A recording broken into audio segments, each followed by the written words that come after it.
So we were discussing rational and irrational numbers, and I hope you all have watched the video and the concept of rational and irrational number is clear to you all. So rational, what we can say, any fraction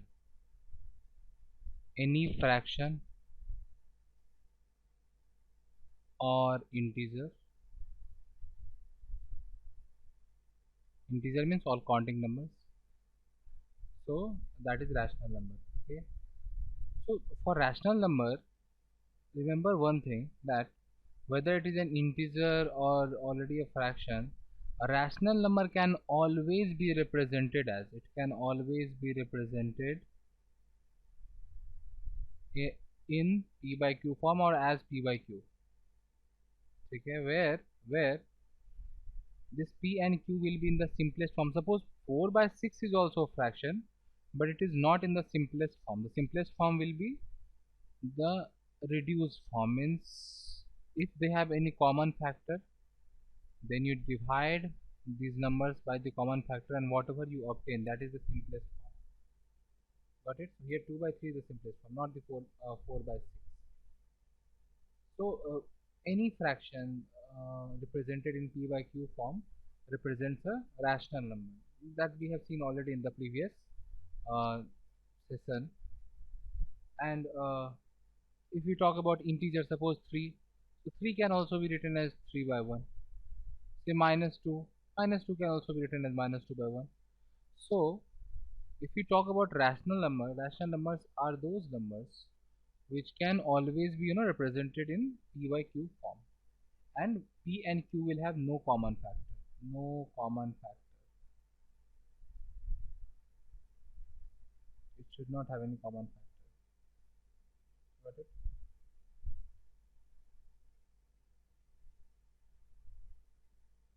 So that is about this rational numbers. And irrational numbers, what we saw, irrational numbers are what they are.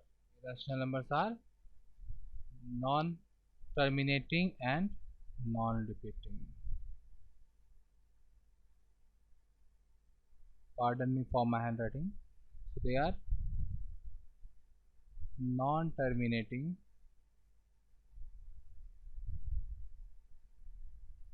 and non-repeating. So neither they will terminate nor they will repeat. These things we have already seen in the previous section. Last session. Okay. So today we'll be learning something new. And to begin with, first let me teach you this, that whenever you add, these are certain observations. Add or subtract a rational to a rational, you are going to get a rational answer. So a rational plus a rational number, rational means a rational number, obviously I'm not mentioning number, but obviously we are talking about number. Okay, so a rational number added to rational number will give you a rational number. Similarly, if I add a rational, if I subtract, if I go for subtraction, then also it will be rational. If I go for multiplication, suppose if I go for product, then also I'll get the same. So in product also, rational times rational will give you a rational number. Okay, a rational number multiplied to a rational number will give you a rational number. Same goes for division also. So when we operate on two or more rational numbers, operate means mathematical operation, whether be it addition or subtraction or this, product, or we also say multiplication और division, ये कुछ भी करो भैया, क्या होगा, अगर दो से ज़्यादा है, रैशनल नंबर्स है, तो आंसर में भी रैशनल नंबर ही आएगा. So this basic mathematical operation on any two rational number will give you a rational number. Understood? Now what if we talk about irrational number and we mix irrational and rational, then what will happen? So that is something new which we should discuss. Okay, so let's get started with that. So see, first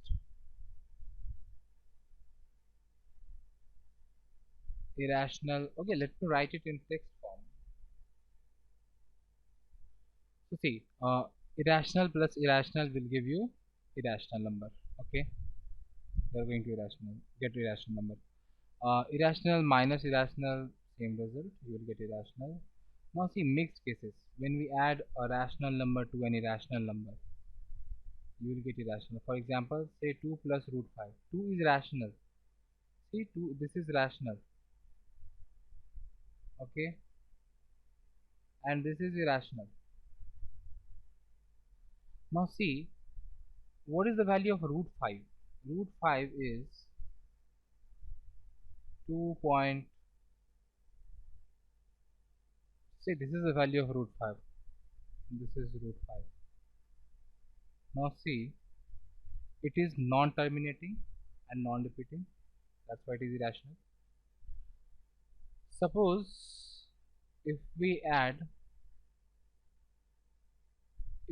some constant to it, like 2 plus root 5, what will be the answer? It is 2.2360 and blah blah blah whatever. So if we add 2 to it, what will get? We'll get 4.236067 it will be continued or not? तो देखो ये जो decimal point के बाद जो values है ना, ये तो कंटिन्यू ही रह जाएगा ना, ये भी तो चले जाएगा ना सेम पैटर्न में, सेम यही सारा तो रिपीट हो रहा है जो यहाँ पे है, यही वाला वैल्यूज तो सारा रिपीट हो रहा है। तो अल्टीमेटली ये भी क्या हो जाएगा? Non terminating and non repeating. तो इसीलिए ये क्या हो जाएगा? इरेशनल हो जाएगा। अगर हम सब्सट्रैक्ट करें तो भी वही बात आएगा। अगर आप सब्सट्रैक्शन करते हो तो 2 माइनस अगर 2.236 and so on and on करते जाओगे, जब माइनस करोगे तो वो भी वही होगा कि 0 point minus 0.236 and so on and on ऐसा आते जाएगा। ठीक है, तो इसीलिए मैं क्या बोला कि जब भी इरेशनल और रैशनल दो चीज़ को प्लस से माइनस कर रहे हो तो आपको इरेशनल ही मिलेगा आंसर। ठीक है, तो we are done with addition and subtraction. अब देखते हैं कि जब मल्टीप्लिकेशन होगा तब क्या होगा। ठीक है, वही सेम चीज़, इरेशनल रैशनल और रैशनल इरेशनल दोनों का। तो पहले देखते हैं चलो कि मल्टीप्लिकेशन देख लेते हैं, प्रोडक्ट। ठीक है, क्या होगा? चलो रैशनल, अब रैशनल रैशनल का तो हम सारा देख ही चुके हम लोग। इरेशनल, ठीक है, और इरेशनल का, तो इरेशनल टाइम्स इरेशनल क्या बोलने के लिए क्या बोल सकते हो तुम लोग? एनी आइडिया क्या आएगा? Irrational, is it going to be irrational? Because plus में जो आ रहा था वही आ जाना चाहिए ना, जैसे उसमें आ रहा था। देखो, पता नहीं, देखते हैं। Root 3, is it irrational? Yes it is irrational, क्योंकि नॉन परफेक्ट स्क्वायर का रूट हो रहा है ना, तो इरेशनल तो होगा ही। Root 12, is it irrational? yes it is irrational because 12 is non-perfect square. You multiply them. Now see, when you multiply them you are going to get root over of 36, which is 6, and this 6 is rational. So this result does not hold good. So irrational times irrational is not irrational. So what we can say? Irrational times irrational is rational. We write here rational. No, that will also be a wrong statement. That will also be a wrong statement. Why? Because see, root 3 times root 5. Now see, the answer is going to be root 15. So root 15. Now see 15. 15 is non-perfect square, means this is also irrational. See, irrational multiplied to irrational gives you irrational. So we cannot conclude whether irrational multiplied to irrational will give you rational or irrational. It can be anything. It depends on the value. We cannot conclude certainly. But हाँ, जब plus minus का बात हो रहा था तो हम लोग कंक्लूड कर सकते थे कि अगर दो इरेशनल को प्लस करो तो वो इरेशनल ही आएगा, दो इरेशनल में सब्सट्रैक्शन करो तो भी इरेशनल ही आएगा, एक रैशनल एक इरेशनल को प्लस करो तो भी इरेशनल आएगा, अगर एक रैशनल और एक इरेशनल को माइनस कर रहे हैं तो भी इरेशनल ही आएगा। ठीक है, प्लस माइनस में एकदम श्योर था, लेकिन प्रोडक्ट में नो। अब हम लोग एक रैशनल और एक इरेशनल लेते हैं, इसका प्रोडक्ट क्या होगा, इसके बारे में कंक्लूड कर सकते हैं कि नहीं।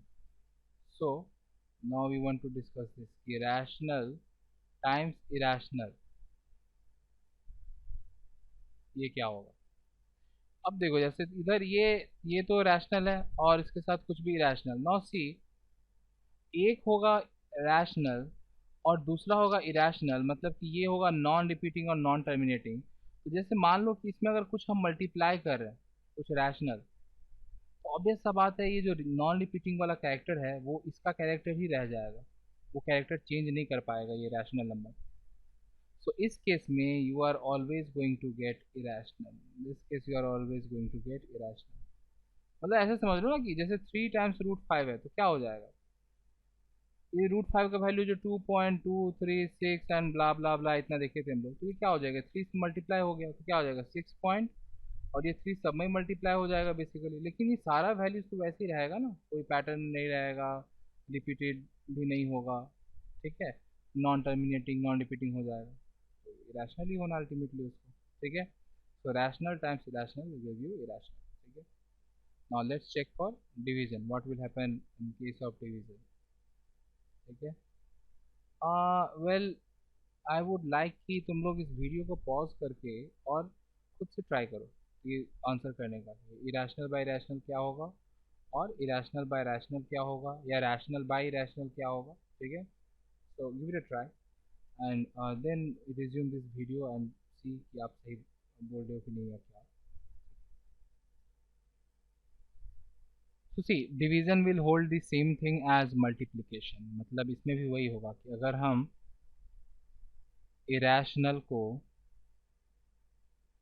रैशनल से डिवाइड करें और वाइस वर्सा, ये रैशनल को इरेशनल, देखो मल्टीप्लाई में तो सेम ही था ना केस, ये मत बोलना कि मल्टीप्लिकेशन में भी कि भाई रैशनल इंटू इरेशनल बोले आप इरेशनल इंटू रैशनल बोले ही नहीं, अरे नहीं, ए इंटू बी और बी इंटू ए दोनों सेम ही होता है, एक ही चीज़ होता है नंबर्स के केस में, ठीक है। तो इसलिए मैंने वो रिवर्स सिनेरियो नहीं बताया, डिवीजन में सेम नहीं होता वैल्यू, ए इंटू बी, और जैसे A into A times B and B times A same, but division में A by B and b by a will not have same value, they will have a reciprocal value, ठीक है, इसलिए मैं ये अलग अलग डिस्कस कर दे रहा हूँ, ठीक है।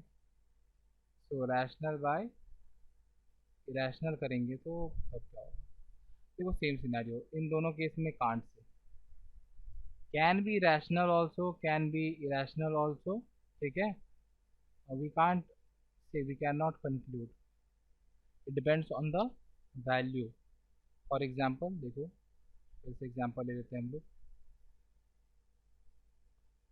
से √12 by √3, or see this is going to be √4 which is 2, तो रैशनल हो गया, दिस इज रैशनल, ठीक है, दोनों इरेशनल है, ये इरेशनल था, ये भी इरेशनल था, √3 भी रैशनल था, पर आंसर क्या आया, रैशनल आया। उल्टा कर लें, अगर हम √3/√12 कर लें तो भी क्या सिनेरियो हो जाएगा, देखो तो 1/√4 आ जाएगा, मतलब कि 1/2, ये भी रैशनल ही है, ठीक है, दिस इज ऑल्सो रैशनल, तो सेम सिनेरियो, ठीक है। हाँ लेकिन अगर √5/√3 करें तो देखो, ये भी नॉन टर्मिनेटिंग नॉन रिपीटिंग, ये भी नॉन टर्मिनेटिंग नॉन रिपीटिंग, जब डिवाइड करेंगे तो जो आएगा वो भी नॉन टर्मिनेटिंग नॉन रिपीटिंग, तो इस केस में क्या आएगा आंसर, इस केस में इरेशनल आएगा आंसर, और अगर उल्टा कर लें तो भी वही बात हो जाएगा, ठीक है। आए बात समझ में। तो यहाँ से हम लोग एक चीज़ और सीख ले रहे हैं कि रेसिप्रोकल करने से नेचर चेंज नहीं हो रहा है, अगर हम रैशनल का रेसिप्रोकल करें तो भी वो रैशनल ही रहेगा, और अगर हम इरेशनल का रेसिप्रोकल, रेसिप्रोकल मतलब पता है ना, जैसे रेसिप्रोकल अगर हम बोलें कि रेसिप्रोकल ऑफ ए तो क्या हो जाएगा, 1/, रेसिप्रोकल मतलब उल्टा करना, ठीक है। तो अगर इरेशनल का रेसिप्रोकल करें चाहे रैशनल का, नेचर सेम रहेगा, अगर रैशनल का करें तो रैशनल ही रहेगा और इरेशनल का करें तो इरेशनल ही रहेगा, ठीक है, ये भी यहाँ से हम लोग कंक्लूड कर सकते हैं। अच्छा, अब मिक्स केस, अगर रैशनल और इरेशनल को लेके आए तो सेम सेम रिजल्ट, ठीक है। so whether you go for this, either you go for rational by irrational or irrational by rational, you are going to get irrational number.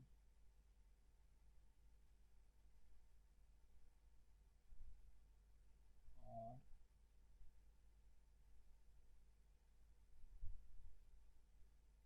Now I hope you all can figure out the example yourself only. So in both these cases, the answer is going to be irrational. Okay?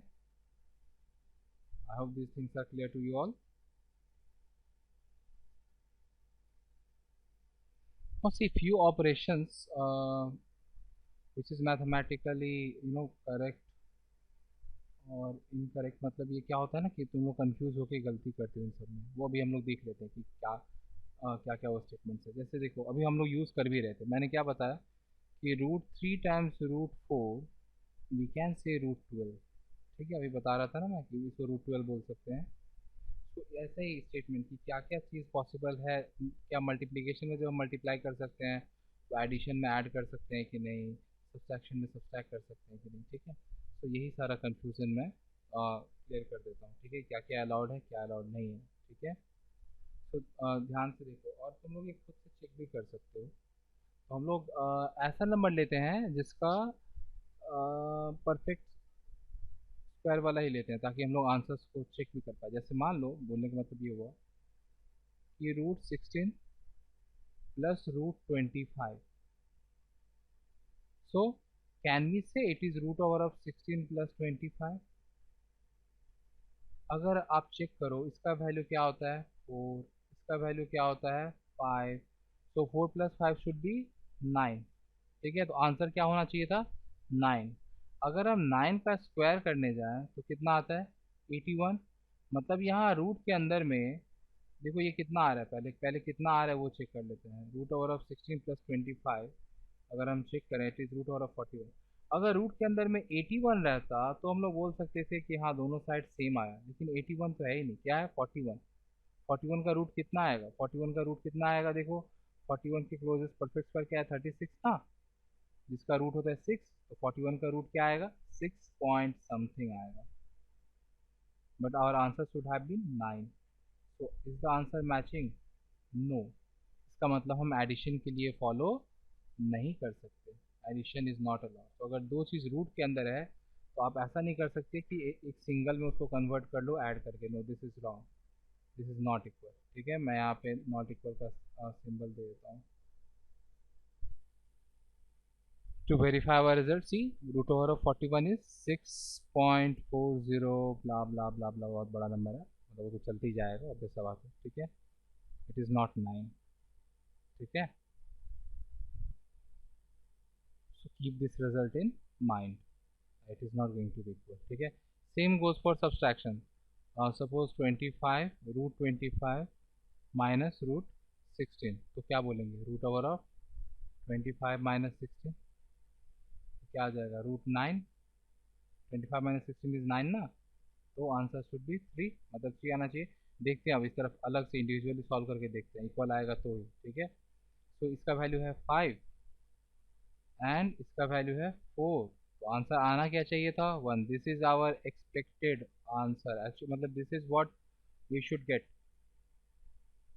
And what we are getting.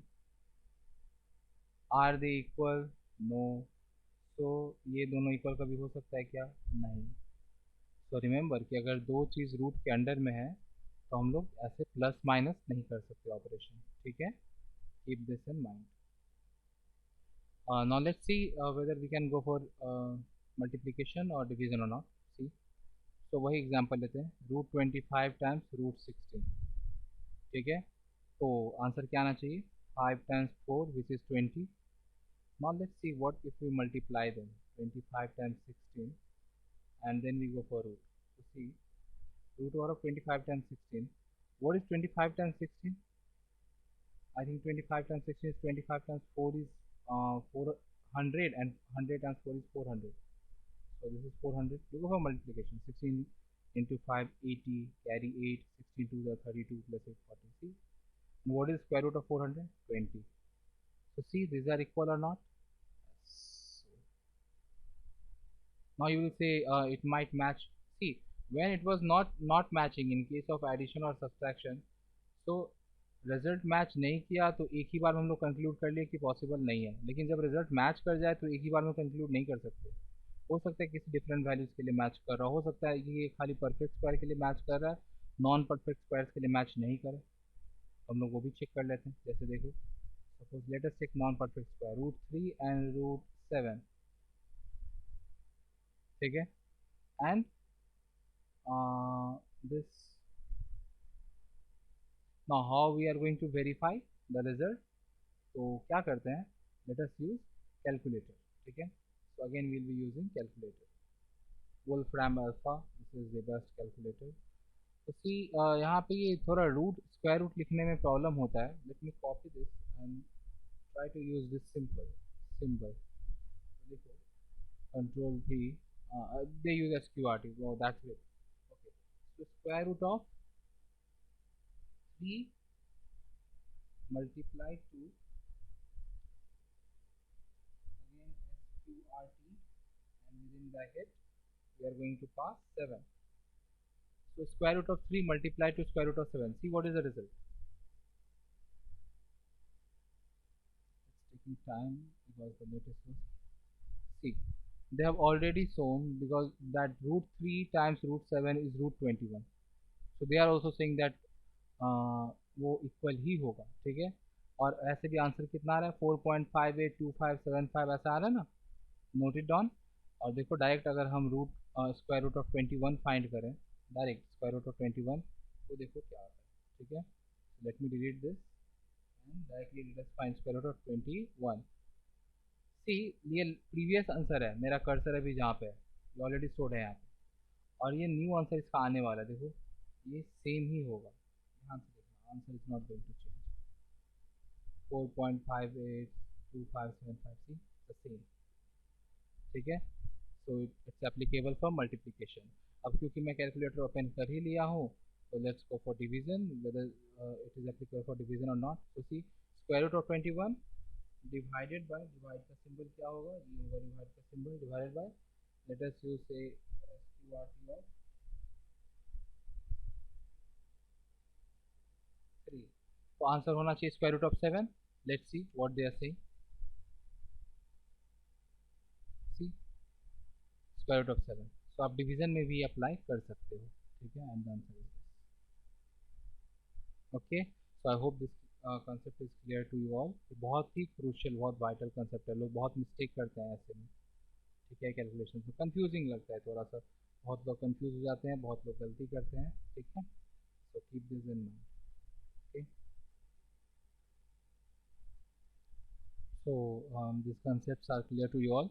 Now see, कभी कभी देखोगे कि ऐसा question आएगा कि prove that √2 is irrational. तो भाई कैसे प्रूव करें, क्या √2 का वैल्यू निकाल के उधर लिखते जाएं कि √2 is 1.414 and so on and on and on, और क्योंकि ये रिपीट नहीं हो रहा है इसलिए क्या ये इरेशनल, ऐसा बोलेंगे? नहीं, ये तो नहीं होगा। So we need to prove it mathematically कि भाई √2 जो है वो इरेशनल है।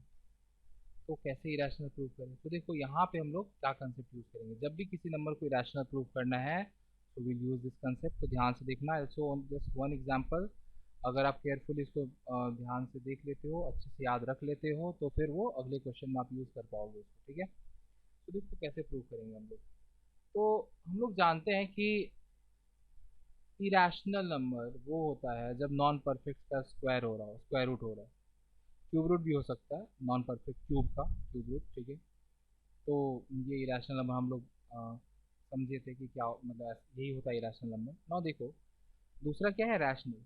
तो हम लोग क्या करते हैं यहाँ पे, इस इन सब को प्रूव करने के लिए हम लोग जस्ट उल्टा वाला अप्रोच यूज़ करते हैं। मतलब कि ये नहीं प्रूव करेंगे कि ये इरेशनल है, हम लोग प्रूव कर देंगे कि ये जो √2 है ये रैशनल नहीं है, इट इज़ नॉट रैशनल।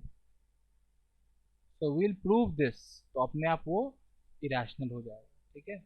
तो नॉट रैशनल कैसे प्रूव करेंगे भाई? तो वो भी क्या करेंगे, पहले अज्यूम कर लेंगे, पहले अज्यूम कर लेंगे कि ये रैशनल है, ठीक है।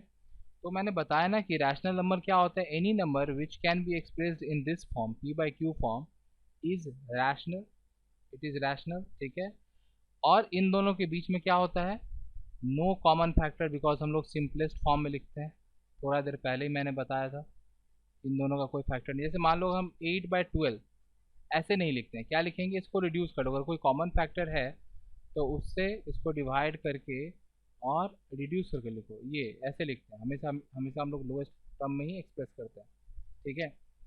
तो ये है पी बाई क्यू फॉर्म, ठीक है, this is P, this is Q, and see P and Q does not have any other common factor then one. One तो कॉमन फैक्टर सबका ही होता है ना, सो वन को छोड़ के कोई दूसरा कॉमन फैक्टर नहीं है, कोई ऐसा नंबर नहीं है जो इन दोनों को डिवाइड करता हो, ठीक है, वन के अलावा कोई दूसरा ऐसा नंबर नहीं है। तो इसको बोलते हैं हम लोग रैशनल, जब पी बाई क्यू के फॉर्म हम लोग रिप्रेजेंट कर पाते हैं तो ये हो गया रैशनल, ठीक है। तो देखो हम लोग क्या करेंगे यहाँ पे, हम लोग इसी कंसेप्ट को यूज़ करके प्रूव करेंगे कि वो रैशनल नहीं है, और जैसे रैशनल नहीं है प्रूव कर दिए तो मतलब वो क्या बन गया, इरैशनल बन गया, ठीक है। सो क्या करेंगे हम लोग इसके लिए, ध्यान से देखो।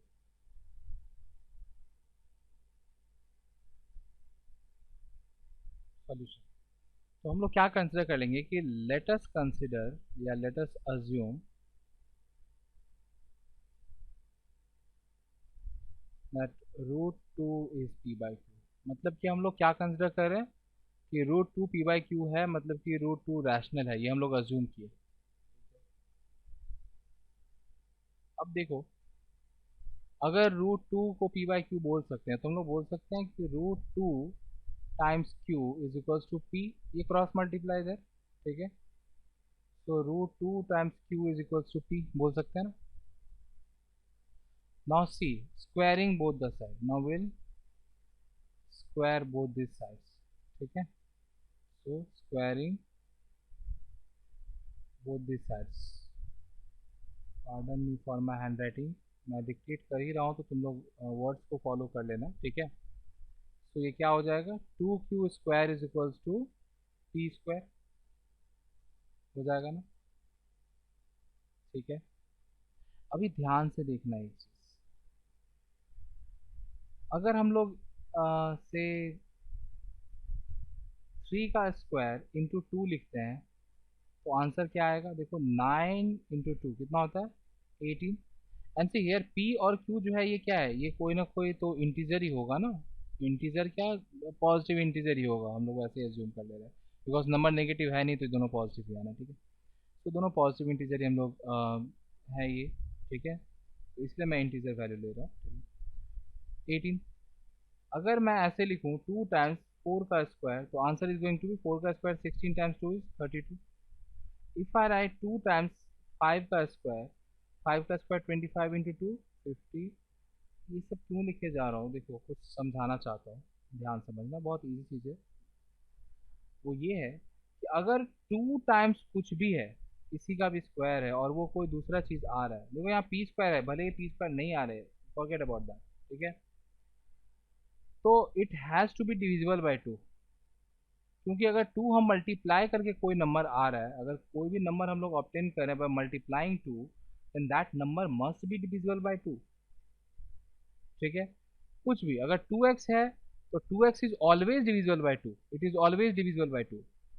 थ्री मल्टीप्लाई कर रहे हैं, थ्री टाइम्स एनीथिंग से x इज एनीथिंग, तो दिस कंबाइंड नंबर, ये जो 3x जो आ रहा है, it is always divisible by three, ठीक है, ऑलवेज डिविजिबल बाय थ्री। तो ये सब कंसेप्ट को थोड़ा सा ध्यान में रखा करना। 4x है, it is always divisible by 4, and also it will be divisible by 2, it will always be divisible by 2 because 4 itself is divisible by 2, ठीक है। say something 12x, so 12x will always be divisible by 2, 3, 4, 6, 12 means all the factors of 12, got it। so keep this concept in mind। तो जैसे two into कुछ भी है, मतलब कि जो भी आंसर आ रहा है वो टू से पक्का डिविजिबल होगा, ठीक है, तो इसको ध्यान में रखना। अब देखो इसको हम लोग कैसे इस कंसेप्ट को यूज करेंगे, तो इसका मतलब क्या बोल सकते हैं, तो from from this statement we can conclude that P square is divisible by two. ठीक है। अब एक और बात देखो, कोई भी चीज़ का स्क्वायर अगर टू से डिविजिबल है, ये एक थ्योरम है जो मैं नहीं बताया, याद रखना कि किसी भी नंबर का स्क्वायर अगर टू से डिविजिबल है तो वो नंबर खुद भी टू से डिविजिबल होगा, and not only for two, it is for all prime numbers rather. ठीक है। See this is the theorem that suppose p is a prime number and a is any positive number. Number means integer, we are talking about integer. Let us be more specific and let us write integer means counting number. ठीक। so if p divides, here also same, if p divides a square then p also divides a। मतलब कि अगर p a, ये a square है, ठीक है, a square को अगर डिवाइड कर रहा है तो p a को भी डिवाइड करेगा। ठीक है। अब ये देखने में लग रहा है कि यार ये थ्योरम क्या होगा, पर ये इतना ऑब्वियस थ्योरम है कि ये थ्योरम आप खुद से भी दे सकते थे। जैसे देख, ए स्क्वायर मतलब क्या होगा, देखो ए स्क्वायर का मतलब क्या होगा, ए इंटू ए। ठीक है। अभी ध्यान से देखो, हम लोग जब एग्जाम्पल लेंगे ना तो अपने आप बोलने लग जाओगे तुम लोग। देखो, चलो लेते हैं थ्री और टू। टू एक प्राइम नंबर है ना, तो देखते हैं टू क्या थ्री को डिवाइड करता है? नहीं। तो थ्री इंटू थ्री को भी कैसे करेगा, ना तो ये टू से डिवाइड होगा ना तो ये टू से डिवाइड होगा, कैसे डिवाइड होगा? मान लो कोई भी नंबर, जैसे मान लो कि 14 जो है वो टू से डिविजिबल है, क्यों? क्योंकि 14 को हम लोग कैसे लिख सकते हैं, टू टाइम्स सेवन, एक पार्ट तो डिविजिबल है ना टू से। तो वैसे अगर हम किसी भी नंबर को, जैसे सब कोई भी नंबर ले लो, 46, we can write it as two times 23। कोई भी एक पार्ट अगर टू से डिविजिबल है मतलब पूरा पूरा नंबर भी डिविजिबल हो जाएगा टू से। हम लोग खाली टू के एग्जाम्पल देख रहे हैं, बाकी के लिए सेम वैसे ही हम लोग बोल सकते हैं और वैसे कंक्लूड कर सकते हैं। ठीक है। तो वही बात है, ध्यान से देखो, जैसे मान लो कि फाइव, तो अगर अगेन वही बात, फाइव टू तो फाइव को डिवाइड नहीं करता है, तो फाइव टाइम्स फाइव को भी नहीं डिवाइड करेगा, फाइव टाइम्स फाइव को भी नहीं डिवाइड करेगा। ठीक है। अगर वो उस नंबर को डिवाइड करता है टू, टू जिस नंबर को डिवाइड करेगा सपोज फोर, तो फोर टाइम्स फोर को ही वो डिवाइड भी कर पाएगा। ठीक है, फोर के स्क्वायर को ही कर पाएगा। ठीक। आवाज समझ में ना? तो ये कितना ऑब्वियस सा थ्योरम है, वो सोचो कि अगर ये टू से डिविजिबल है तभी ना ये भी टू से डिविजिबल होगा, मतलब ये तो सेम नंबर ही मल्टीप्लाई हो रहा है स्क्वायर होने के लिए। तो अगर ये टू से डिविजिबल है तो ऑब्वियस सा बात है कि प्रोडक्ट जो होगा वो भी डिविजिबल होगा, मतलब स्क्वायर भी डिविजिबल होगा। या रादर उल्टा बोल सकते हैं कि अगर स्क्वायर डिविजिबल है इसका मतलब है कि नंबर खुद भी डिविजिबल होगा। ठीक है। ये हम लोग खाली टू को लेकर के बोल रहे हैं, पर ये सारे प्राइम नंबर के लिए एप्लीकेबल होगा। जैसे मान लो आप बोलोगे खाली टू के लिए क्यों बोल रहे हो आप, थ्री, थ्री फाइव को डिवाइड करता है नहीं ना, तो फाइव टाइम्स फाइव को भी नहीं करेगा। थ्री नाइन को डिवाइड करता है, हाँ, तो नाइन टाइम्स नाइन को भी करेगा। ठीक है। थ्री सिक्स, थ्री से सिक्स डिवाइड होता है सिक्स को, हाँ, तो सिक्स टाइम्स सिक्स भी होगा। ठीक है, आया समझ में ना? तो जो नहीं होता उसका स्क्वायर भी नहीं होगा, जो होता है उसका स्क्वायर भी होगा। तो इसी चीज़ को यहाँ उल्टा हम लोग बोल रहे हैं कि अगर स्क्वायर डिविजिबल है तो वो नंबर को खुद को भी डिवाइड करेगा। ठीक है। तो ये थ्योरम आपसे ध्यान में रखना। ठीक है। अब मैं ये पूरा इरेज कर दे रहा हूँ और हम लोग वो क्वेश्चन कंटिन्यू करते हैं। So see, using that theorem, we can say p square is divisible by 2, then p is also divisible by 2 because 2 is prime. See, the condition एक ही है कि ये prime होना चाहिए. Is also divisible by 2. ठीक है। तो अब देखो क्या हो गया, कैसे देख सकते हैं। तो अब क्या करेंगे हम लोग, p अगर 2 से डिविजिबल है तो हम लोग ऐसे लिख सकते हैं, p is equals to 2 times anything, anything कुछ भी वेरिएबल है तो m। ठीक है। अगर जैसे मान लो 16 2 से डिवाइड हो सकता है, इट इज़ डिविजिबल बाई 2, तो हम 2 इसको लिख सकते हैं ना, 2 इंटू 8। 14 2 से डिविजिबल है तो हम लिख सकते हैं ना 2 इंटू 7। ठीक है। तो 2 इंटू कुछ भी तो लिखा ही जा सकता है ना नंबर्स को। वैसे अगर p अगर 2 से डिविजिबल है तो हम p को क्या लिख सकते हैं, 2m। ठीक है। अब देखो इस चीज़ को हम लोग कैसे यूज़ करेंगे। ठीक है, कैसे अभी तक हम लोग अपने मुद्दा पे आ रहे हैं कि वो प्रूव करना, कैसे उसको प्रूव करेंगे। ठीक है। तो जब अब ये p को हम 2m जो लिखे हैं, इस चीज़ को क्या करेंगे, वापस से यहाँ बैठा देंगे। ये जो इक्वेशन आया था ना, two P square equals to P square, ठीक है, यहाँ बैठा देंगे। इस चीज़ को इसके अंदर सब्स्टिट्यूट कर देंगे। ठीक है। सो तो नेक्स्ट स्टेप में क्या हो जाएगा, नाउ या ऐसे लिख सकते हो कि दिस इज 1, दिस इज 2, ठीक है। और यहाँ स्टेटमेंट लिख देना, ये नॉ नहीं लिख के यहाँ स्टेटमेंट लिख देना, सब्सटीट्यूटिंग 2 इन 1, ठीक है। देखो क्या हो जाएगा, p की जगह क्या बैठा देंगे 2m, तो क्या हो जाएगा, देखो लेफ्ट साइड तो एज इट इज रहेगा 2q² और राइट साइड में क्या हो जाएगा 2m का होल स्क्वायर, ठीक है। तो 2m का होल स्क्वायर आ गया तो क्या बोल सकते हैं 2q² equals to 4m², because 2 का स्क्वायर 4 होता है। तो q² क्या हो जाएगा, देखो ये 2 डिवाइड करेगा ना, तो 2m² आ जाएगा, ठीक है। 2 उधर मल्टीप्लाई हो रहा था, ये वाला 2 इधर मल्टीप्लाई हो रहा था, इधर आके डिवाइड कर दिया 4 को, तो 4/2 इज 2, ठीक है। अब ध्यान से देखो, अगर q² जो है वो 2m² है, इसका मतलब बोल सकते हैं कि q² is divisible by 2।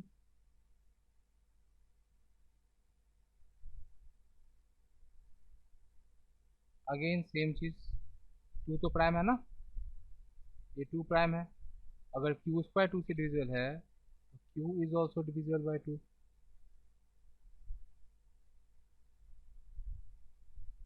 Now see what we prove, हम लोग प्रूव कर दिए कि p भी 2 से डिविजिबल है, q भी 2 से डिविजिबल है। इसका मतलब क्या हो गया कि p and q from this two statements we can say, मतलब हम लोग प्रूव किया ना, थोड़ा देर पहले प्रूव किया कि p जो है वो 2 से डिविजिबल है। फिर अभी उसी चीज को यूज करके क्या प्रूव कर दिए कि q जो है वो भी 2 से डिविजिबल है। तो हम लोग क्या प्रूव कर दिए कि p and q have a common factor, common factor that is 2। हम लोग प्रूव किया ना कि p और q का एक कॉमन फैक्टर है 2। अब देखो हम लोग अज्यूम क्या किए थे कि ये रैशनल हो, हम लोग अज्यूम किए थे, लेट अस अज्यूम कि √2 इज रैशनल, मतलब p/q। तो होना क्या चाहिए था, इन दोनों का कुछ भी कॉमन फैक्टर नहीं होना चाहिए था, नो कॉमन फैक्टर वाला कंडीशन आना चाहिए था, ठीक है।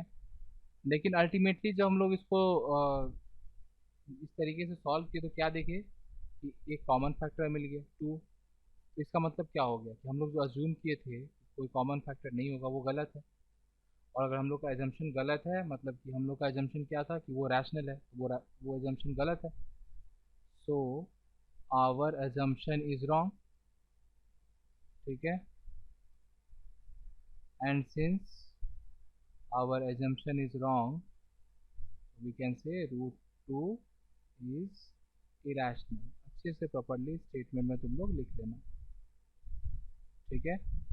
और हाँ, जब भी ये लेक्चर्स कर रहे हो, वीडियो देख रहे हो, तो कीप राइटिंग नोट्स, और जो भी बोलते हैं उसको ध्यान से सुनना। यहाँ पे देखो ये जो हम लोग थ्योरम बोले ना अभी, ये तो प्रूव करना सीखे। अब कोई भी जैसे प्रूव बोलना, प्रूव करने की √3 इज इरेशनल, इसी तरीके से सेम वे में प्रोसीड करना, उसमें 3 कॉमन फैक्टर आ जाएगा।